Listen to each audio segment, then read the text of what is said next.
On vous montre maintenant ce qui est vraiment le cœur de l'appareil, ça va être la filtration.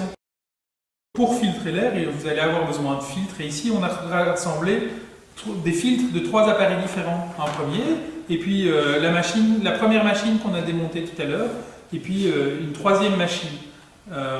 Ces filtres vont toujours se présenter à peu près de la même façon. On a un cadre dans lequel on insère un filtre. Souvent, il est plissé. Et donc, on voit ici les différents plis. Mais on peut retrouver sur d'autres filtres un plissage beaucoup plus fin, voire nettement plus fin dans le cas de certaines ventilations. Pourquoi est-ce qu'on a un filtre plissé? Tout simplement parce que ça augmente la surface d'échange. Alors, les filtres, je le disais, c'est le cœur du système. Il faut veiller à ce qu'il ne s'encrasse pas trop vite. Pourquoi ne pas s'encrasser? Parce que s'il est encrassé, il filtre moins bien et l'appareil va consommer plus.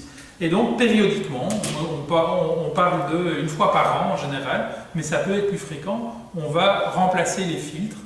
Comment on sait qu'on doit remplacer les filtres? Soit on regarde, on attend un an et on se met un rappel, soit simplement en allant inspecter sa machine régulièrement et on va voir que la machine, les filtres, au bout d'un certain temps, ils vont devenir gris. Il y a des petites pluches qui vont s'accumuler dedans. En général, quand il prend une teinte grisâtre, c'est qu'il est temps de le remplacer.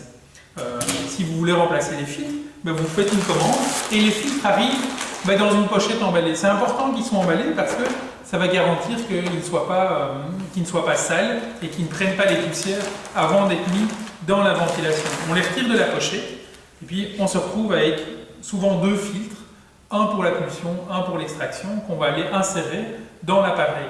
Ici, justement, les 2 filtres sont différents pour la pulsion et l'extraction. On a un filtre plissé d'un côté qui est plus fin, et celui-là, on va le mettre sur l'air qui rentre dans la maison, et un filtre plus grossier, ici c'est un filtre en forme de tissu assez fin, et bien celui-là, c'est un filtre qui va plutôt protéger l'échangeur et éviter que l'échangeur ne se bouche, l'échangeur de chaleur, qu'on va voir juste tout à l'heure, éviter que l'échangeur ne se bouche avec toute une série de poussières.